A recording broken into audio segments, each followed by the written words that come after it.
Hello friends, welcome to the TET positive present the current affairs show. आज की session में हम लोग डिस्कस करने वाले हैं 20 जनवरी का करंट अफेयर्स। इसके अलावा आप नीचे डिस्क्रिप्शन में दी गई लिंक से रिवीजन पर्पज़ के लिए करंट अफेयर्स की पीडीएफ डाउनलोड कर सकते हैं। और आज के करंट अफेयर काफ़ी महत्वपूर्ण है, आप लोग वीडियो को अंत तक देखिए। पहला क्वेश्चन है, हाल ही में सीआरपीएफ को आपातकालीन स्वास्थ्य सेवा प्रदान करने के लिए मोटर बाइक एम्बुलेंस रक्षिता प्रदान की गई है। इसका निर्माण किसने किया है? DRDO, AIIMS Delhi, IIT Delhi, BARC यानी भाभा एटॉमिक रिसर्च सेंटर। तो इसका निर्माण किया है डीआरडीओ ने। ठीक है, क्या खास बात है इसके बारे में? तो दूरस्थ नक्सली और उग्रवाद से प्रभावित क्षेत्रों में आपातकालीन स्वास्थ्य सेवाएं प्रदान करने के लिए डीआरडीओ ने क्या किया है? रक्षिता नाम की मोटर बाइक एम्बुलेंस सीआरपीएफ को प्रदान की है। हमें याद रखना है कितनी इन्होंने दी है एम्बुलेंस, तो 21 एम्बुलेंस प्रदान की। किसने? डीआरडीओ ने। किसे? सीआरपीएफ को। क्या नाम है एम्बुलेंस का? रक्षिता। ठीक है, अब डीआरडीओ और सीआरपीएफ यहाँ पे दो मुख्य संस्थाएं जिनके बारे में हम जान रहे हैं। तो डीआरडीओ रक्षा मंत्रालय के अंदर काम करता है, जबकि सीआरपीएफ गृह मंत्रालय के अंदर काम करता है। डीआरडीओ की स्थापना 1958 में हुई थी, जबकि सीआरपीएफ की स्थापना 1939 को हुई थी। वर्तमान में डीआरडीओ के अध्यक्ष जी सतीश रेड्डी हैं, जबकि इसका मुख्यालय नई दिल्ली में है। सीआरपीएफ इसका आदर्श वाक्य सेवा और निष्ठा है, और इसका मुख्यालय भी नई दिल्ली में है। अगले क्वेश्चन पर मूव करने से पहले आप लोगों से रिक्वेस्ट, अगर आपने हमें डिफरेंट सोशल मीडिया प्लेटफॉर्म से फॉलो नहीं किया है तो फॉलो कर लीजिए, ये हमारे दिए गए हैंडल्स हैं। इसके अलावा हमारे चैनल को सब्सक्राइब करके बेल आइकन दबा लीजिए, जिससे कि आपको हमारी महत्वपूर्ण नोटिफिकेशन टाइम टू टाइम मिलती रहे। अगला क्वेश्चन है, हाल ही में श्री सोमनाथ ट्रस्ट के अगले अध्यक्ष के रूप में किसे चुना गया है? नृत्य गोपाल दास, रामदास वेदांती, नरेंद्र मोदी, अमित शाह। तो इस पद के लिए चुना गया है प्रधानमंत्री नरेंद्र मोदी को। तो क्या खास इसके बारे में? हाल ही में प्रधानमंत्री को श्री सोमनाथ ट्रस्ट का अगला अध्यक्ष नामित किया गया है या चुना गया है उन्हें। ठीक है, तो ये ट्रस्ट कहाँ स्थित है या मंदिर कहाँ स्थित है? ये गुजरात में स्थित है। इस ट्रस्ट का काम क्या है कि मंदिर के आसपास पर्यटकों को बुनियादी सेवाएं उपलब्ध कराना। तो सोमनाथ मंदिर के बारे में कुछ महत्वपूर्ण फैक्ट्स यहाँ दिए हैं कि ये गुजरात के पश्चिमी तट पर सौराष्ट्र में स्थित है। ये भारत के 12 ज्योतिर्लिंगों में से एक है। ठीक है, इस मंदिर का निर्माण चालुक्य शैली के अनुरूप किया गया है। भगवान शिव को समर्पित है। और इस मंदिर के बारे में सबसे ज़्यादा एग्जाम में पूछे जाने वाला फैक्ट है कि सोमनाथ मंदिर पर महमूद गजनी ने हमला कब किया था? तो इस मंदिर पर महमूद गजनी ने लूटपाट के इरादे से 1025 ईस्वी में हमला किया था। चलिए अगला क्वेश्चन देखते हैं। हाल ही में कौन सा भारतीय जहाज 8 महीने तक चीन में फंसे रहने के बाद जापान पहुंचा? MV Jaganand, MV Jindal Kamakshi, MV Hannington court, MV Kairali. तो ये जहाज़ का नाम है जो कि हाल ही में चीन से जापान पहुंचा, एमवी जगानंद। ये लगभग जून से फंसा हुआ था यहाँ पे। ये जहाज़ ऑस्ट्रेलिया से चीन तक कोयला लेके आया था, लेकिन चीन सरकार ने वहाँ पे कोयला उतारने की अनुमति नहीं दी। इसके बाद से यह दोनों देशों की तानातानी के बीच वहाँ पे फंसा हुआ था। लेकिन हाल ही में भारत सरकार के इंटरवेंशन के बाद वहाँ पे जो जहाज़ में क्रू था उसे जापान भेज दिया गया। अब उसे वहाँ से भारत वापस ले आया जाएगा। तो यहाँ पे काफ़ी कुछ मेंशन है, आप लोग इसका स्क्रीनशॉट ले लीजिएगा या फिर की पीडीएफ डाउनलोड कर लीजिएगा। अगला क्वेश्चन है, हाल ही में नागरिक विमानन महानिदेशालय डीजीसीए ने किस हवाई अड्डे को सार्वजनिक उपयोग के लिए मंजूरी प्रदान की है? जेवर airport, Sindhudurg airport, Kurnool airport, Purandar airport. तो ये मंजूरी प्रदान की गई है कुर्नूल एयरपोर्ट, जो कि आंध्र प्रदेश में स्थित है। तो नागरिक विमानन महानिदेशालय डीजीसीए ने Andhra Pradesh airport development corporation limited को ये जिम्मेदारी दी है कि अब वह इस एयरपोर्ट का इस्तेमाल कर सकता है। तो अब इस एयरपोर्ट के लिए किसी भी हिस्से से अब फ्लाइट चलाई जा सकती है, या फिर यहाँ से किसी और हिस्से में फ्लाइट के थ्रू जाया जा सकता है। ये कहाँ पे स्थित है? आंध्र प्रदेश के ओवरकल में स्थित है। याद रखिएगा, कुर्नूल एयरपोर्ट आंध्र प्रदेश के ओवरकल में स्थित है।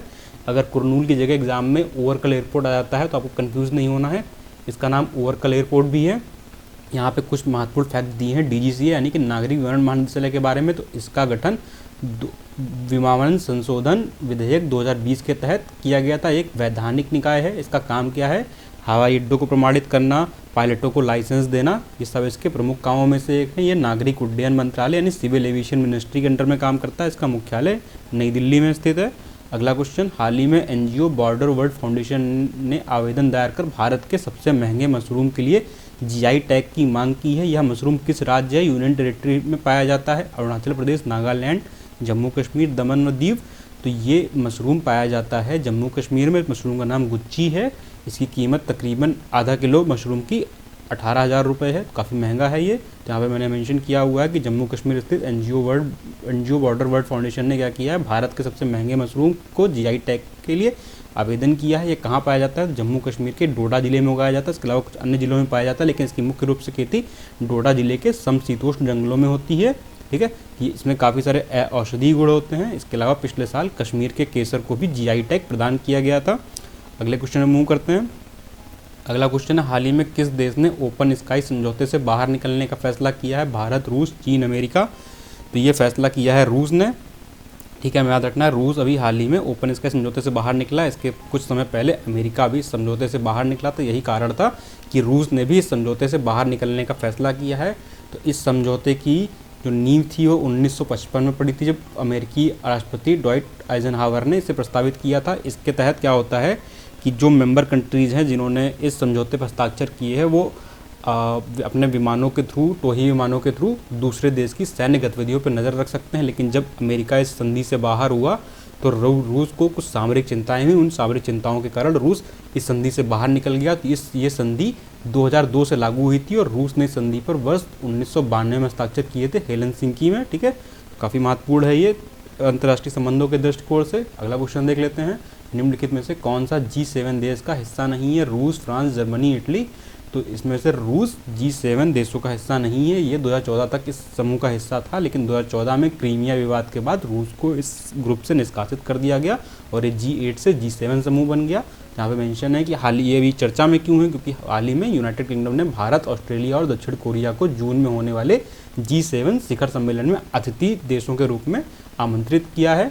तो G7 की स्थापना कब हुई थी? इसकी स्थापना वर्ष 1975 में हुई थी। इसका काम क्या है? वैश्विक आर्थिक शासन, अंतर्राष्ट्रीय सुरक्षा और ऊर्जा नीति जैसे सामान्य हित के मुद्दों पर चर्चा करना। तो इसमें वर्तमान में कौन से देश शामिल हैं? तो France, Germany, Italy, United kingdom, Japan, संयुक्त राज्य अमेरिका और कनाडा इसमें शामिल हैं। वर्ष 1997 में रूस इसमें शामिल हुआ था। तो इस ग्रुप का नाम G7 से G8 पड़ गया था, लेकिन 2014 में जैसा मैंने आपको बताया क्रीमिया विवाद के बाद रूस को इस समूह से निष्कासित कर दिया गया और पुनः इस ग्रुप का नाम G7 रख दिया गया। अगला क्वेश्चन देखते हैं, हाल ही में किस राज्य ने मवेशी वध की रोकथाम और संरक्षण विधेयक लागू किया है? महाराष्ट्र, गुजरात, कर्नाटक, मध्य प्रदेश। तो ये विधेयक लागू किया है कर्नाटक राज्य ने। हाल ही में क्या हुआ है कि वहाँ पे अब मवेशियों यानी खासकर गायों के लिए ये बनाया गया है कि अवैध रूप से गायों की कटाई न की जा सके। यहाँ पे मेंशन है भारत के कुछ राज्य हैं जहाँ पे मवेशी यानी कि गो हत्या अभी तक क्राइम नहीं है। वो राज्य हैं असम, केरल, गोवा, अरुणाचल प्रदेश, मणिपुर, मेघालय, मिजोरम, त्रिपुरा, नागालैंड और पश्चिम बंगाल। यहाँ पे गो हत्या पर कोई प्रतिबंध नहीं है। ठीक है, ऐसा कोई कानून यहाँ पे लागू नहीं है। हालांकि कुछ राज्य ऐसे भी हैं जहाँ पे गो हत्या तो प्रतिबंध है, लेकिन वहाँ पे बैलों की वध की अनुमति है, जैसे कि तमिलनाडु, आंध्र प्रदेश, तेलंगाना, गोवा, ओडिशा, मध्य प्रदेश, झारखंड और बिहार। इसके अलावा यहाँ पे जब चर्चा का विषय कर्नाटक राज्य है तो उसके बारे में कुछ महत्वपूर्ण बातें कि ये दक्षिण भारत का सबसे बड़ा राज्य, इसकी राजधानी बेंगलुरु है। इस राज्य की सीमाएं महाराष्ट्र, तेलंगाना, आंध्र प्रदेश, तमिलनाडु, केरल के साथ लगती हैं। वर्तमान में वहाँ के मुख्यमंत्री BS येदियुरप्पा, जबकि राज्यपाल वजुभाई वाला। लोकसभा सीटें 28 जबकि राज्यसभा सीटें 12 हैं। यहाँ पे काफ़ी महत्वपूर्ण है। अगला क्वेश्चन देखते हैं, हाल ही में किस देश ने संयुक्त अरब अमीरात एवं बहरीन को प्रमुख रणनीतिक साझेदार करार दिया है? तो ये अमेरिका ने दिया है।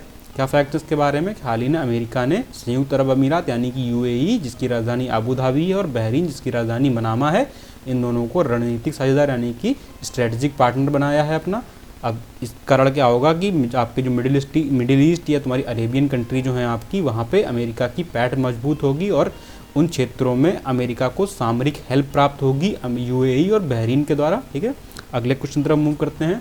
हाल ही में Yonex Thailand open badminton tournament 2021 में महिला एकल खिताब किसने जीता? कैरोलिना मारिन, ताई त्सु, साइना नेहवाल, PV सिंधु। तो ये खिताब जीता है कैरोलिना मारिन, जो कि स्पेन की रहने वाली हैं। यहाँ पे मैंने मेंशन किया है कि अलग अलग श्रेणियों में किसने कौन सा खिताब जीता। तो थाईलैंड ओपन पुरुष श्रेणी में विक्टर एक्सेलेसन क्या डेनमार्क के, इन्होंने पुरुष श्रेणी में खिताब जीता। महिला श्रेणी में कैरोलिना मारिन स्पेन की, इन्होंने खिताब जीता। मेंस डबल में ताइवान के ली यांग और वांगची लिन ने खिताब जीता, जबकि वुमेंस डबल में इंडोनेशिया की ग्रीसिया पोली और अप्रिया रायू, इन्होंने खिताब जीता। मिश्रित युगल में थाईलैंड के डेकोपोल पराउडकेरो और सैपसैरी तैरात नाइचाई, इन्होंने खिताब जीता। काफ़ी अजीब नाम है, याद कर लीजिए एग्जाम पॉइंट ऑफ व्यू से।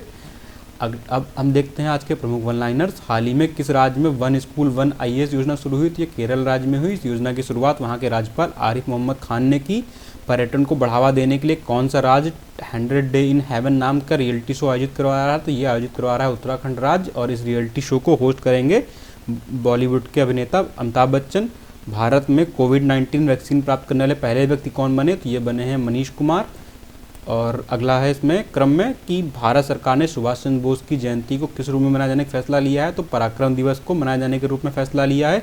हाल ही में किसे 6वीं बार युगांडा का राष्ट्रपति चुना गया है, तो ये योवेरी मुसेवेनी, इन्हें 6वीं बार युगांडा का राष्ट्रपति चुना गया है। ये 1986 से अब तक लगातार युगांडा के राष्ट्रपति बने हुए हैं और अफ्रीका के कुछ चुनिंदा नेताओं में से हैं जो लगातार इस पद को सुशोभित कर रहे हैं।